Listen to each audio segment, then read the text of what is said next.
Hey everyone, welcome to this week's release of the Hashrate Happy Hour podcast. Today's podcast is brought to you by our sponsor, the Texas Blockchain Council, a Bitcoin-first, nonprofit industry organization working to make Texas the jurisdiction of choice for Bitcoin mining and blockchain innovation. They will be hosting North America's premier policy conference for Bitcoin and the digital asset ecosystem on November 15th through the 17th in Fort Worth, Texas. For more information, please visit their website at texasblockchaincouncil.org. Today's show is a special one. I have the pleasure of having on two guests at the same time, Holden Guillies and Todd Behrend. Both guests are coming from Merkle Standard. Merkle Standard is committed to building North America's largest sustainable digital asset mining platform. With a specific focus on vertical integration, the company has prioritized renewable energy at its developed sites. Holden is coming to the conversation with years of private equity, research, and investment analysis experience and brings a uniquely economic perspective to the Bitcoin mining industry. My other guest, Todd, is coming with over 30 years of experience in a broad range of roles, all mostly focused on engineering and site optimization. He is bringing a very mechanically focused perspective to the conversation. The dynamics of both Todd and Holden on this episode are absolutely fantastic, and they both are able to shed light on completely different areas of the Bitcoin mining operation. During today's show, we start with a deep dive on how Merkle Standard was able to acquire the paper mill in Ponderay as a distressed asset and how they are finding unique ways to diversify the income of the asset with Bitcoin mining as just one of the revenue streams. We also discuss some of the challenges that Merkle Standard has been facing when it comes to setting up a Bitcoin mining operation in a small town and how they are overcoming that. We then get into how Merkle is finding creative ways to engage the local economies and helping educate them on what Bitcoin mining is. And then lastly, we wrap up by discussing some of the best practices for communicating exactly how Bitcoin mining is a net positive for a small local economy. Like I said, this is a fantastic conversation because we're able to get two different perspectives within the company to help shed light on how an industrial scale Bitcoin miner can successfully integrate itself into a small economy. And with that, I hope that you enjoy today's discussion with Holden and Todd.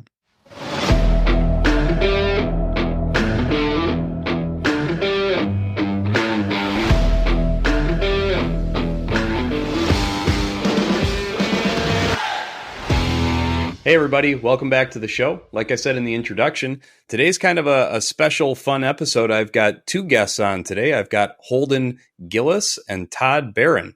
Guys, welcome to the show. Thank you for having us, Ben. Thank you. Yeah, absolutely. And Holden, I know you just told me how to pronounce your last name. I hope I didn't butcher that right out of the gate. That was perfect. You got it. Okay, awesome. Awesome. Well, guys, I'm excited. First podcast episode where I've got two guests on. So it's going to be great to have both perspectives. And I'm excited to jump into this. I think what's going to help the audience the most is to actually give background for both of yourselves. Just that way we kind of know where you're both coming from and we can just take the conversation from there. So Holden, do you want to start and just give us a quick glimpse of your background? Yeah, for sure. And it's good that I start because save the best for last with Todd. Yeah, I didn't get into Bitcoin mining or even Bitcoin that long ago. It was around November of 2021 when I saw this weird job application. I was working in sell-side equity research for industrial and agricultural companies. And I saw this job application that was like, yeah, we're a distressed private equity shop, but we also might have something to do with Bitcoin. And I was like, I don't know. I've never actually read about Bitcoin. I've heard about it. My friends invested in it, made money. So I submitted my application. In the interview, these guys are talking about all these things like hash rate and exahash, and I had no idea what they were saying. I just nodded my head and pretended. Came back for the second interview. Somehow I got it. And I told them, I actually had no idea what you guys were talking about in the first one, but I read all these papers. I read the white paper, and this is what I know now. I'll work hard and try my best. So I got the job. I feel like I got lucky, but it's turned out great so far. I come from more of an academic perspective when I think about mining. And my background was in mathematical economics in school, right? So I saw Bitcoin as this interesting way of transacting. After reading the white paper, I was like, okay, this is novel. This makes sense. But I'm not sure about a business centered around creating these things. And that was my elementary view at the time. But then as I started getting into the economics of Bitcoin, I was like, this is actually a Bitcoin mining. This is actually a really interesting system, where as long as Bitcoin's a useful means of transaction, then you're creating this system that incentivizes the lowest cost producer of compute to stick around, and for this to be this competitive dynamic of a race to the bottom to continually lower the cost of compute over time. And I think for me, that was the most exciting aspect of this, is integrating power markets and computation to create this innovation for the future that incentivizes companies to create low cost compute. Right. So that's been my driving force and why I'm so excited to work in this industry. And that's kind of the economic brain that I got going when I think about this stuff. Yeah. Well, and I have to say, Holden, you just summed up everything I'm excited about in the most elegant and eloquent way possible. I mean, part of the drive to start the podcast was exactly what you just said. It's this perfect marriage of energy and this brand new industry with a brand new asset class attached to it. You just have a much more polished way of saying it. So I really appreciate that. That's fantastic. Todd, I'd love to hear your background as well. And just like Holden, how did your background and past lead you to Bitcoin mining? Yeah, well, so I got out of college right after Holden did in the 80s. Okay, maybe a little bit more.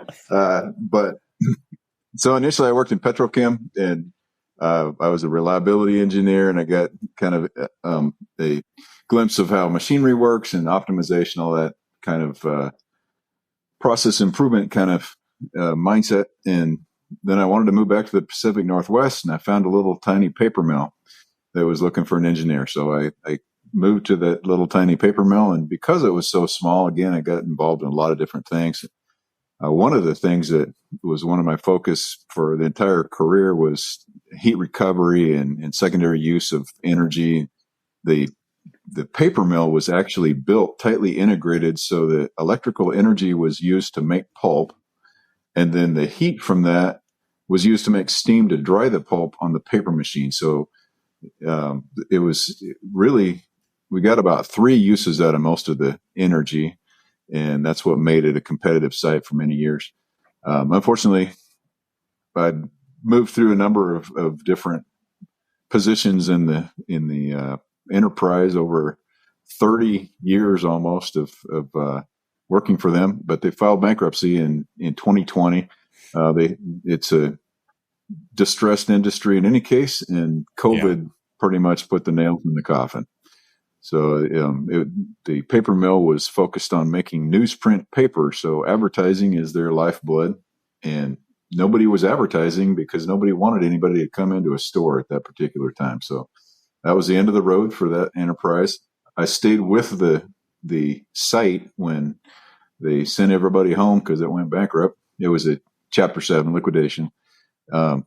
So let me think about that one. Is that right, Holden? Chapter 7 is liquidation. Chapter 11 is reorganization. Yeah.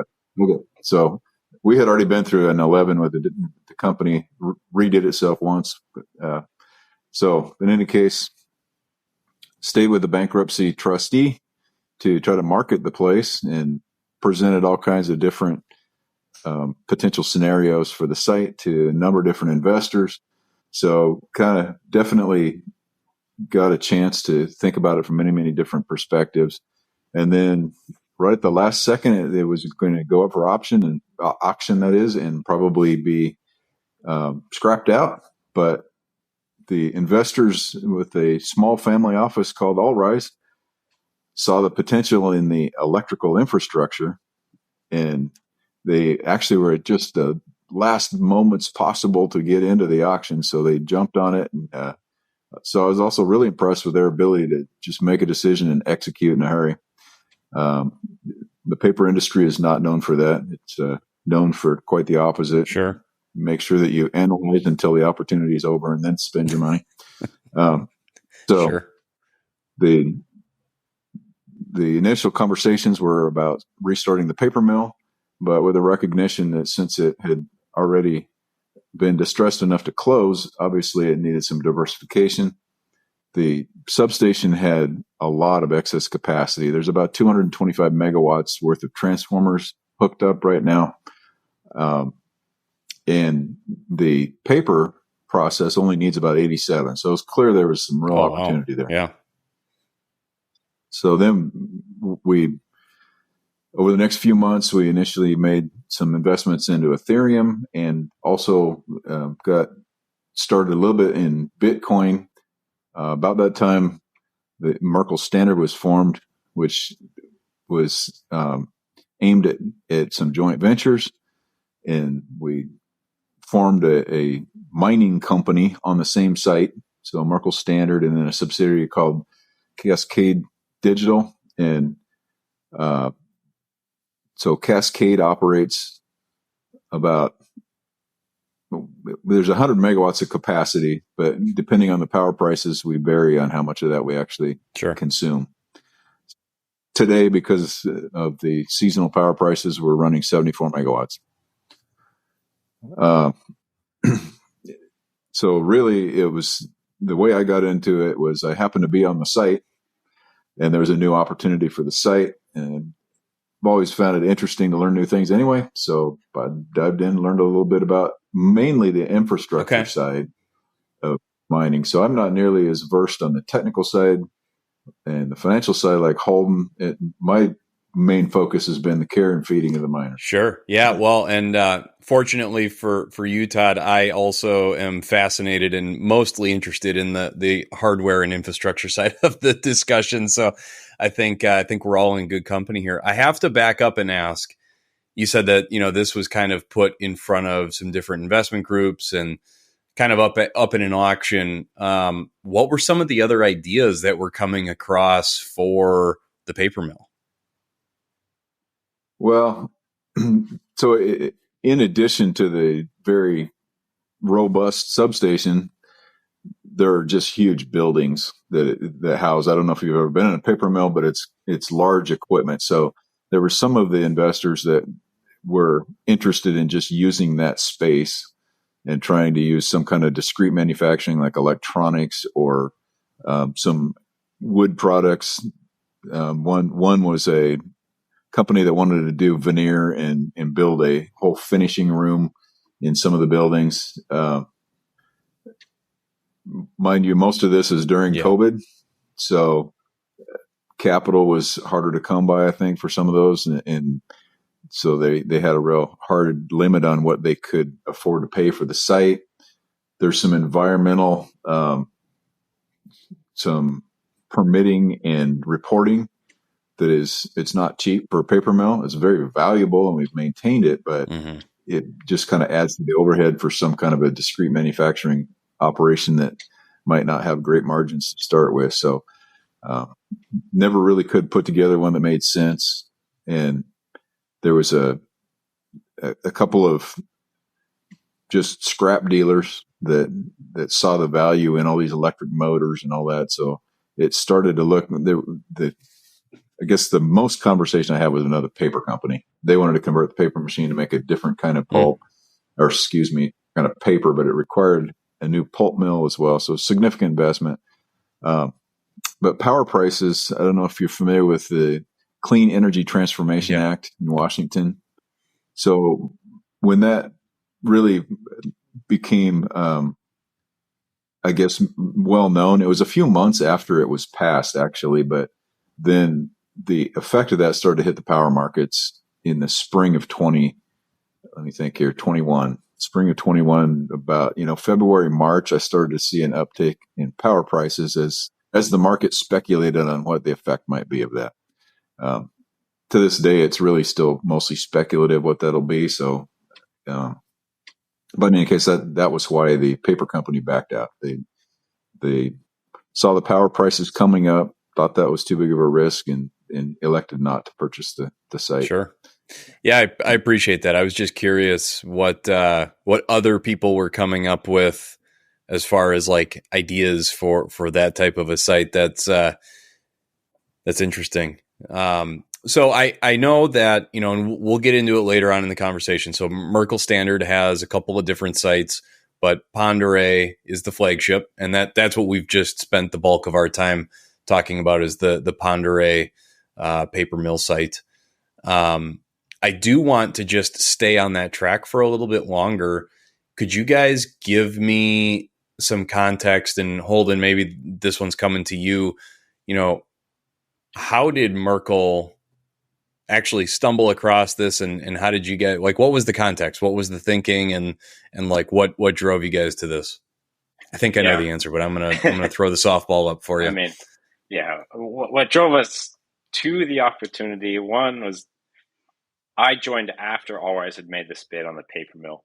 And also to back up and give some context, like for the size of this thing, I think Todd may have undersold it.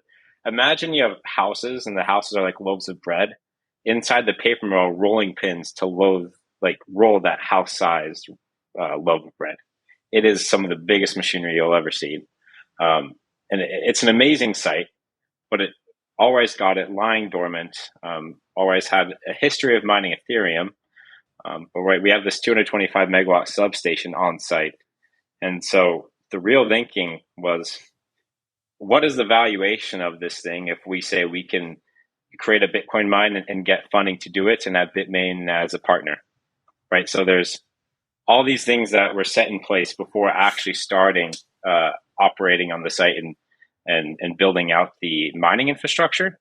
And this was during 2021 when markets were going crazy. Bitcoin miners were being valued off these really silly enterprise value to exahash multiples based on 2022 year end, right? So you're talking about over a year out. And that's really what attracted us to the opportunity as a distressed investing office, as we're looking at it like, hey, we have 225 megawatts of power infrastructure. We got a good relationship with Bitmain. If we can build out this site to get Bitmain's newest machines, we could create $1 billion business. And the investment banks are telling us the same thing right now. All right. So that's what prompted us to start. We were able to secure funding based on those $1 billion hopes, and start building out the site with a really decent treasure chest of capital to throw at it. Right. So it's one of these things that typically happens in a Bitcoin mining cycle. You also have capital being cheap in broader macroeconomics at the time we're looking to raise. Investors are okay putting money into risky assets.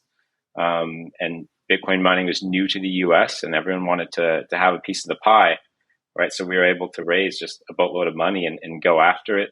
And then, of course, like everything, bull markets go to bear markets and things get tough. But we had at least what's saving us now is we had a good vision that efficiency mattered. So we committed to having the most efficient machines and some very high quality infrastructure, right? So our uptime's very high. We have a great operating team, a lot thanks to Todd. And we have the largest deployment of hydro cooled miners in North America. And that's also pretty much all thanks to Todd and Steve Edwards, one of our great technicians on the site. Right. So this focus on efficiency, despite power markets being wacky, has allowed us to persist.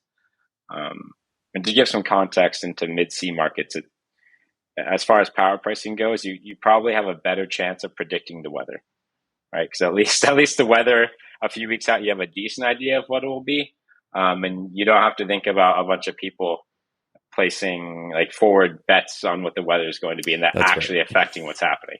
But that's what happened in the mid-C market. It's crazy. It's really tough to predict. So each month we have to be flexible with what we're purchasing. And kind of looking back on it, the only thing that could really operate at the site and be profitable is a Bitcoin mine, because we can scale up and scale down each month. It's a pain, but it's something we can do. And that's another beauty of Bitcoin mining. Yep. Yeah. absolutely. And then soon as the bull market's back on, you probably just flip the switch forward and just forget about it, because it's, the power price could probably, float around in there for you, and it's not going to matter because the price is going to be so advantageous. Yeah, that's one of the things I've been meaning to do. And so for anyone listening, I'd love for the next guest to, maybe reach out to me. I want to learn more about just buying and selling power, and just how that all works. Like you said, you guys probably have a desk. You guys probably have people managing that for you. So I'm very curious about that. But so I appreciate the insight there. I'd love for you guys to maybe now touch on, like, what was the sentiment of the town? So, I mean, this, understanding that the infrastructure there could turn a house into a flat, you had massive infrastructure. This thing is probably very well known in the counties there, probably supplied jobs for the majority of, if not, the one town, the several towns around it. What was the sentiment during the bankruptcy when they found out, that this new group was, the Merkle Standard was coming, and that you guys were going to mine Bitcoin? What was the sentiment like at the beginning, and how did that change? Or did it change? Yeah, well, so you're absolutely correct. It was by far the largest employer in the area in terms of payroll. It actually, even though only 150 people worked at the site, and it's a huge county of almost 12,000 people. Nevertheless, it was about 50% of the private payroll in the county was on the one site. So there's really kind of three towns that were relatively accessible for employees. A few drove all the way up 45 miles from Spokane, but for the most part, they all came from the small communities in Newport, Washington, Priest River, Idaho. And then north of the mill is some really small towns, Cusick, and they're blink and you'll miss them type towns, but there's a few people live in there, and in most cases have been there for generations. So the panic is maybe a bit of too strong of a word, but everybody was very concerned. Having said that, everybody knew that the paper mill was distressed for a long time. Okay. So it was really kind of a fruition of years of legacy fears that came to pass. And so some people kind of had planned for the future. Some always, closed their eyes and hoped for the best, and it didn't turn out the best. So initially, everybody that contacted me, mostly everybody just wanted to know when we were going to start the thing back up again and start pumping money into the local economy again. It cost about $60 million a year throughput before we made a dime. So most of that money was spent locally on raw material supply, payroll, all that. Yep. In a small regional economy, it's a big hit. And of course, again, keep bringing this up, but it was in the middle of the pandemic. So even scarier. Lots of uncertainty for people. Yeah. So then there was about a year lag time there before somebody bought it. It went bankrupt in June of 2020. And then All Rise bought it at the end of May and really closed on it the first week or so of June. So we're just about right now, about 2 years since they closed on the deal. In Central Washington, there was a mining company that made some poor choices and went spectacularly bankrupt. And it was fed by a public utility. And so then that contaminated the utility business view of mining. So we had some education that we needed to do to kind of address some history that was real, and then some speculation that was inflated. And at the same time, I'm sure you've seen all of the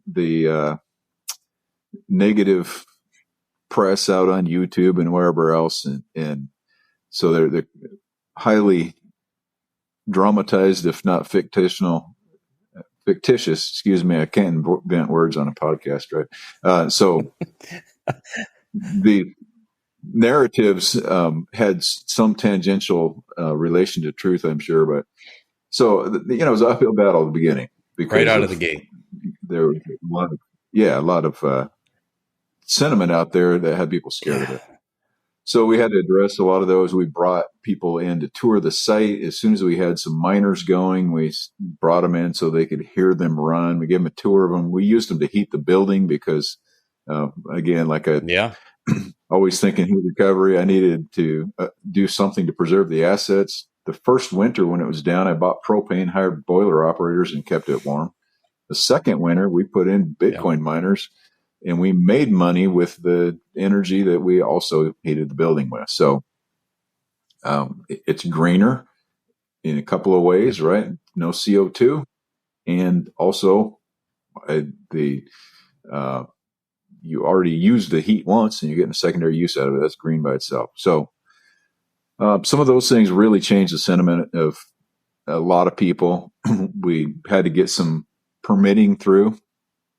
And so public opinion was very important. We put some real effort into making sure we got our story out there, and I think we've made very good progress. That's okay. On that initiative. Holden, you're up. Yeah. I can take over. Yeah, to give some other context too, right? So we have this other mining company in Central Washington that goes bankrupt. That of course gives some fears too. At the same time, we're also dealing with COVID. And, when we signed the joint venture with Bitmain, it's really exciting for us, right? The largest manufacturer in the mining space by a huge margin. And they're making these donations to the community alongside us. It seems really good. But then we forget, there's a lot of stigma at the time against Chinese people, Chinese Americans, and then especially foreign Chinese companies, right? So that also gave us an uphill battle. And then you have the mining moratorium also in New York, and all these stories from Greenwich Generation Holdings, and that they're somehow boiling a lake, which was never true, right? So there's a lot of misinformation that was floating around about the heat output of miners and how terrible they are for the environment, and how this is just a play for the Chinese to sabotage U.S. power infrastructure. And then there's some other misinformation. Just I can't fault anyone for this, but thinking of a Bitcoin mine as something that's taking up a lot of power. Therefore, you're taking power from my home, and you're going to cause my rate to go up. And in reality, I understand this view, and I think, back in high school, I would have thought of power the same way, as there's a finite amount that can be used. And if some place takes it, it means some other place can't have it, but never had this aspect in my head of load balancing and the actual dynamics of power pricing. So there's this whole uphill battle to try to educate the community on how we could come in and help actually incentivize, one, by providing revenue, future build outs of power generation in the area, but also acting as this balancing load to help bring down residential rates over time, right? What happens when you've built out the generation capacity for a 225 megawatt paper mill in a small county, and then all of a sudden there is no paper mill to provide revenue for what was by far the largest load by tens, if not maybe 100 times. So that's kind of the educational battles we had to face. And there's a lot of different ways to go on around that, but bringing people to the site and creating slide decks is one thing we did. Deploying miners that were dedicated to local schools is another thing we've done. So we have 2 miners dedicated to the local high schools that earn Bitcoin. I think they recently just earned 0.7 Bitcoin since inception of the site. Yeah, funding a technology program at the high school with a Bitcoin miner at our site. There's lots of ways to go around it. Yeah, well, we'll come back to that too. Yeah. I do find that the power usage is maybe by far the sneakiest anti-Bitcoin, sentiment out there, because it plays on something that, like you said, Holden, seems so fundamental, like, well, if they're going to use all that power, then I'm not going to have any power. I find it tends to be an education thing if you take the time to sit down with, but you can't do that on a mass scale. People's attention spans just aren't long enough for the type of education you need to put them through. I'm super impressed about the local school, though. So say a little more on that. That's really exciting that you guys have a local school. It's mining Bitcoin and figuring this stuff out. And say more about that. Yeah, props to Todd, our COO, or Todd and Monty, our COO. Hey. Monty really gets credit for this one. Yeah, Todd, if I can let you take that one. Yeah, so as part of the education early on and trying to get better balanced information out there, acknowledging that, yes, it uses quite a bit of power, but it provides some agility. And like you say, the conversations are kind of complex, really. Power markets are very complicated. So you don't have a soundbite conversation over a beer with somebody and they understand power markets. That's right. So one of the ways was just to give miners to local high schools, and they set them up, pointed them to their wallet, and got familiar with it. And of course, kids tend to be much more receptive to tech than maybe the old gray-haired generation that finds it suspicious and they think it's some sort of scam, all that. The kids just think it's cool technology and it makes money. So they really dived right into it. And so 3 local high schools actually have a miner running. Initially the idea was we'd give it to them. Turns out that there's some implications with them earning money as a public institution, all this kind of. I was going to ask about that next. I'm what's going through my head right now is I'm like, boy, there's a lot of high schools and some college. There's a big college. We got the U of M, the Gophers here. Like, yeah, we need to start doing some educational programs like this too. So there were problems with them earning money, huh? Yeah. So what we had to do is we helped them convert their BTC to USD and then donated it to them. So essentially, they get all of the familiarity with mining. They understand the algorithm and how to set one up and what it takes. But the actual cash, we sort of have to help them handle it in a league. We'll be right back after this message from our sponsor. Support for this episode comes from Sunnyside Digital. Are you ready for the next Bitcoin bull run? Get ahead of the game by building out your Bitcoin mining infrastructure now. Sunnyside Digital is your one-stop shop for everything Bitcoin mining, from transformers and switchgear to racks and miners. With a white glove approach to understanding your needs, they'll provide you with the hardware you need at the most competitive pricing possible. Say goodbye to your sourcing headaches and say hello to Sunnyside Digital. Contact their sales team today at sunnysideinc.ca or via email at sales@sunnysideinc.ca. All right, now back to the show. Oh, that's fantastic. Yeah, again, you guys kind of have my wheels spinning about all that. Sorry, I'll finish my sentences. You guys have my wheels spinning about all that because I think the best way to educate is to just let them touch it and feel it and try it and then realize that, oh, this takes a lot of power, but I can still turn the lights on in this, this particular room. Like it ebbs and flows based on the capacity. Yeah, it's fantastic. So Todd, you mentioned this. I'm going to kind of jump around in the conversation now. You mentioned at the top that you guys, we're actually exploring reopening the paper mill. Could you guys maybe go into how that's going? Is that still on the table or are you guys still exploring that? Yes, it's very much still on the table. In fact, we reorganized a little bit at the end of last year so that my focus was restarting the legacy assets.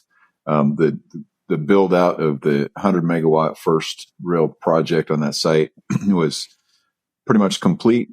And so the chief operating officer, Monty Stahl, is in charge of that. And I have focused to the degree possible on the paper legacy assets and other products that could be made with that equipment and infrastructure. There's water to make paper with. There's lots of capacity to bring in fresh water. There's effluent, so treatment, and it would be able to treat a large community, like maybe a town of 50 or 60,000 people would have that size of a treatment plant. So it's got a lot of capacity. And so the idea is to diversify the legacy assets, and mining and high density compute in general is one of the diversification plans, but only one. So far it's the only one that's come to fruition. So just the way that in our region, Holden mentioned Mid-Columbia, that's the price hub, and that's mostly dictated by the capacity of Bonneville Power Administration. They own most of the large infrastructure, and they control what goes to any given site and the characteristics. So we initially put in a study that said we'd like to start the paper mill, and we'd like to do 100 megawatts of mining. And initially they came back to us and said, whoa, that's a mixed load. And there was actually some data that was incorrect that was provided to them. There was a guy trying to help us out, actually, that he got some information that was incomplete. And so it has colored their study ever since. But the first study, when they came back, they said, well, that mixed load is going to be a problem for us. It's going to take us quite a while to analyze that. But if you want to do just mining, it's got a great power factor. You can do that right away. We can get you an answer quickly on that. So we said, okay. And as soon as we got the formal study back, then we launched into a next one to talk about the mixed load again. But in the meantime, we could build the crypto mine and actually get some business going on the site. That study was the results. Actually, it's a very expensive game of Jeopardy. We're trying to figure out how to ask the question so that we know the path forward based on the answers. And so we've now funded 3 of these studies at about in the low $30,000 range each. So we're over $100,000 into asking the question. We're still persisting with it. The power availability is good. Our markets, there's plenty of power to buy. Yeah. That's not the issue. It's actually the distribution and what they want some capital improvements on the site. And so that's what we're working through now is if there's a path where we can do, and it takes time for those capital. So the time is really the big factor. Trying to is combat. It just the distribution that needs the upgrades then? Because I mean, you guys touched on it. You had 200 plus megawatts of infrastructure, but that doesn't necessarily mean that can flow at that sub. Is it just the distribution then? So yes, we've had some engineers that worked on the utility side before that they became consulting engineers. We've had 4 different professional engineers analyze the capacity. All of them have concluded that because of the characteristics of the paper mill and the characteristics of crypto, both are a little bit unique in the manufacturing world. Their conclusion is the physics are fine, that we could take power. But Bonneville has to make sure that in every scenario, they can supply the power over their grid. And so in a couple of different scenarios, if some of their distribution is not available, then the resistance goes up and they start to have problems with power factor. So they want us to put in capital equipment to boost voltage and power factor on the site. So it's not overall distribution, it's directly related to the site. So I guess I'll divert for just a second because it's kind of cool. They make these machines that are synchronous in the correct power factor in the grid. And So there is one of those that's in the system that we pull from. But the paper mill used 6 25,000 horsepower motors, synchronous motors, and they have the same effect. They also correct power factor. And we purchased some advanced controls just before the mill went bankrupt. We were installing some advanced controls that would have enhanced the ability for those also to help control power factor. So we've discussed a couple of times giving Bonneville control of the power factor. It's what they call an exciter on the back of the motor. They can control that and manipulate the power factor like they need it.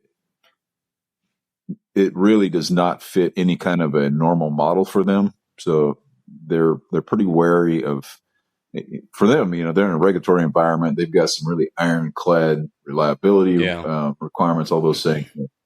They're a little wary of this. For us, we're kind of like, well, this is a cool new toy. You should plug in play and with it. Come on. Yeah. Yeah, let's try it. So, but from their standpoint, when grandma turns on her lights or, whatever, the data center down the road that's got her photos of her grandchildren on it, they need absolute reliability. So they're not so innovative. They're not as interested in trying out the edgy stuff. Interesting.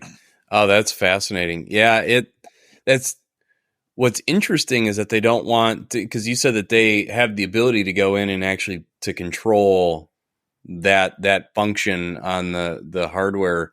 I know that there are some grids that are very excited about that, and Foreman, the miner management software, actually has an API that lets utility companies plug directly into the load so that they can actually, the utility company can come in and curtail as a last resort if they have to.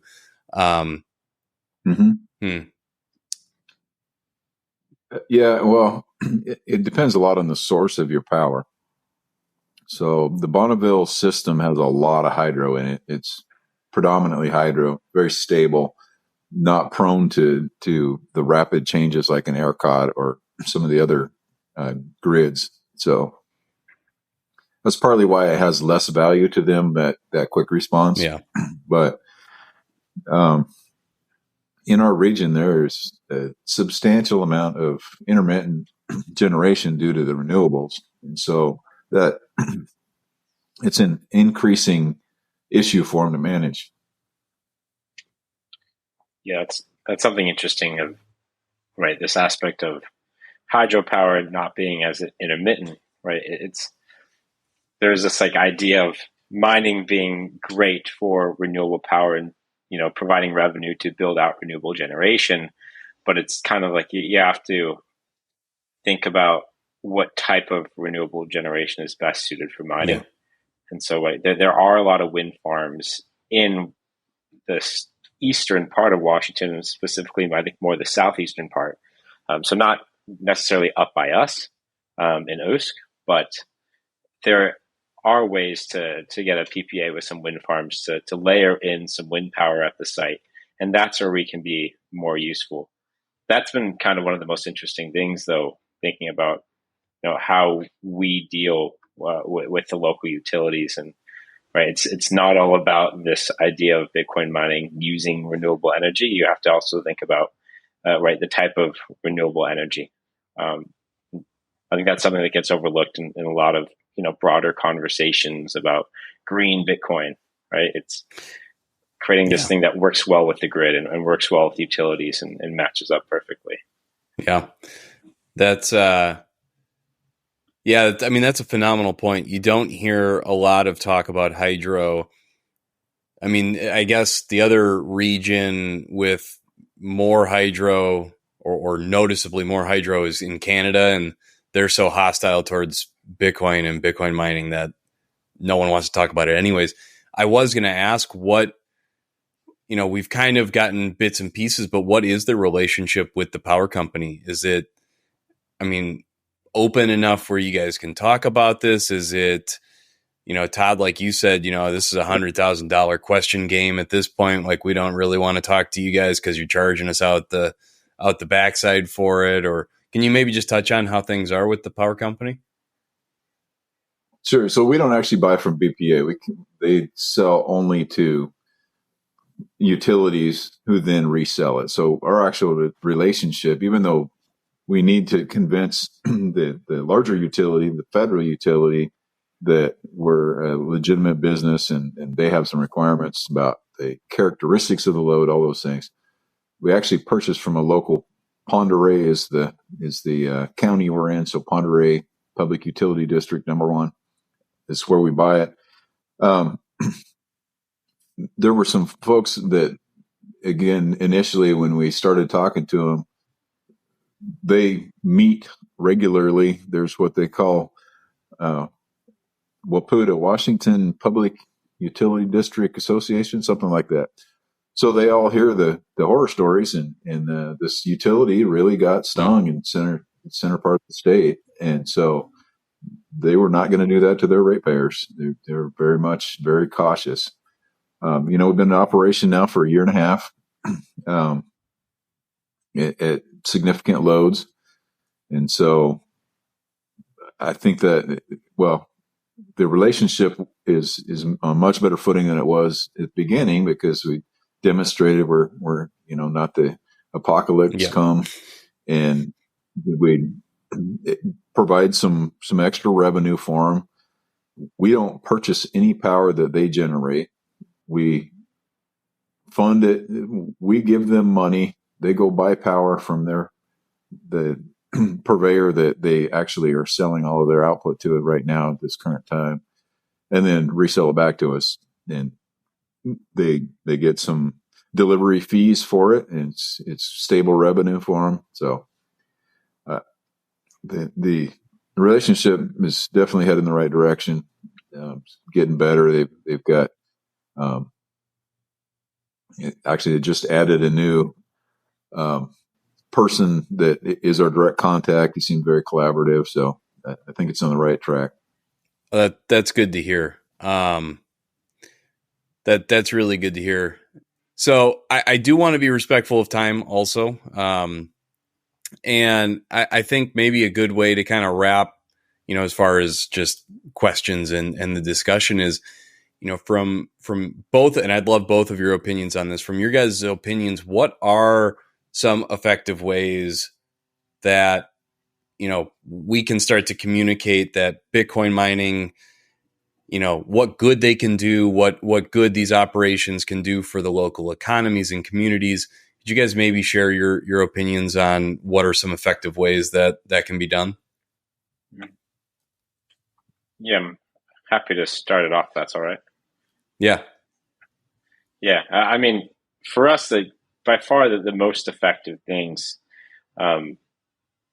is, getting something that's physical right in front of someone, so you can touch and feel the miner, right? I think that initiative with providing ASICs to a school and doing educational classes is helpful, right? Especially because students can go back to their parents and talk about this cool new thing. And, if the PTA or something or a technology program is getting funded from Bitcoin, it tends to change your opinion. If you make some money from Bitcoin, it also changes your opinion. And I think some other things too is just trying to bridge this gap between some really interesting concept, but it's tough to value something that's not tangible, especially when you're talking about an intangible currency like Bitcoin. Giving something back to the community that is tangible and reusing waste heat is something that we're very interested in. So some project that's starting up right now at our site that we're pushing towards is a joint project with Washington State University and some other folks on creating a greenhouse with waste heat. So that's something where you can provide food for the local community. There's also interesting aspects of what can be done with hydro miners.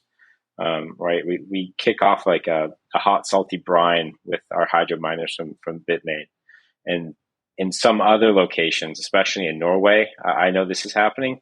They're being used for farming salmon babies, right? Salmon baby incubation.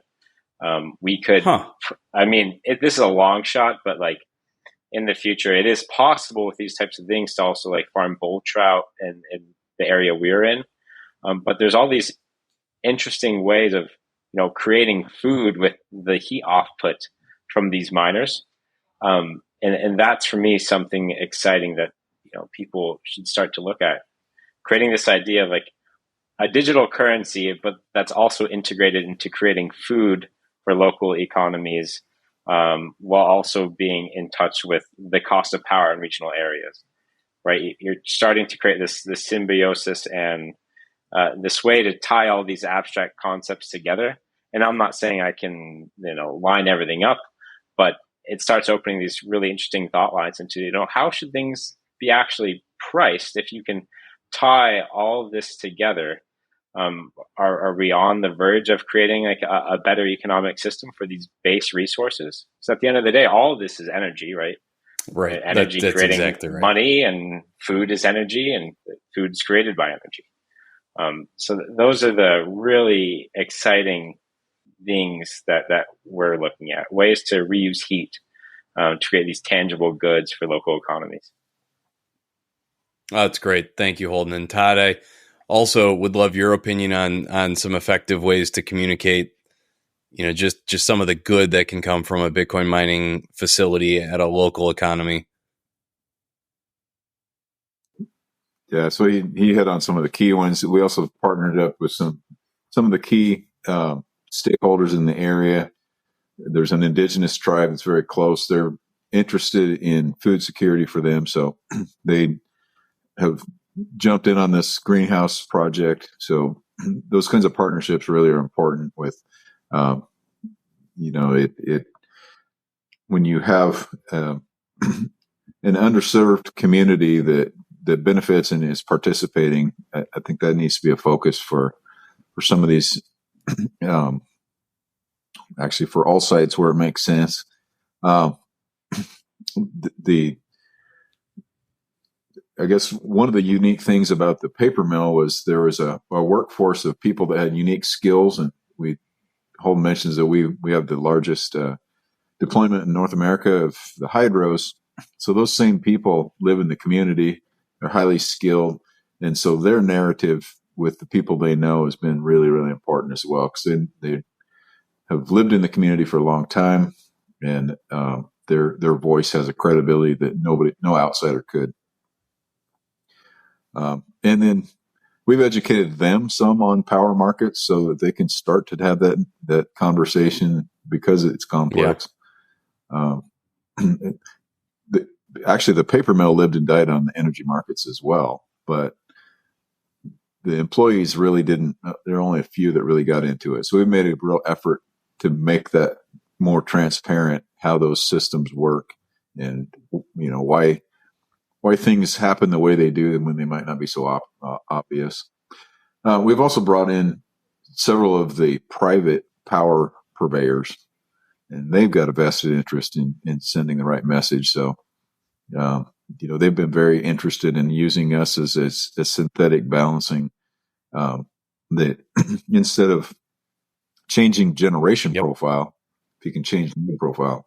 Yeah, it's and that component is brand new. I mean, they don't have what a lot of people will refer to as like a demand side battery. So it's very cool. Well, again, just to make sure we're keeping an eye on the time, guys, this has been a phenomenal conversation. We'll probably do for like a round 2 of this, because I'd love to hear, a little bit later in the future how these conversations are going, how, the introductions, because like you guys have been saying, you got to touch it and feel it. So I'd love to hear how things are continuing to progress for you. I really love the multiple use of the energy and the resource and the asset. It's such a phenomenal approach to things. So it's all very exciting, guys. I always like to make sure I leave room for my guests to give a handoff, so that the guests and the listeners can get in touch with you, with Merkle. So Holden and Todd, please feel free to share however and whatever you guys would like for that. Yeah. You can reach me at Holden, HOLDEN .GUILLIES at merklestandard.com. Merkle spelled like a Merkle tree, Merkle. You can also go to our website. We're open to answering questions. There's also an info at merklestandard.com for just general inquiries if you want to ask questions there, but happy to answer questions directly to my email. Yeah. I'm at Todd, Todd, Behrend, Behrend. It's not my fault. Nobody asked me. At merklestandard.com. And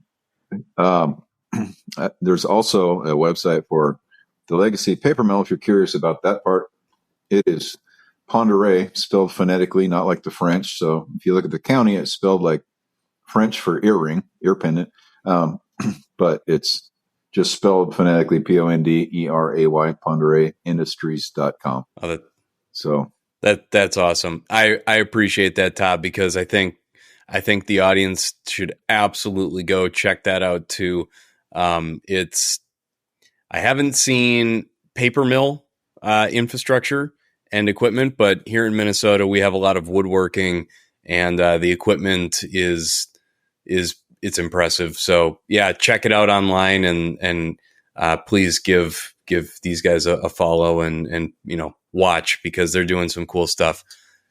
Gentlemen, this was a blast. I really appreciate your time, and you guys take care. Thank you, Ben. All right, you too. Thank you. Look forward to round two.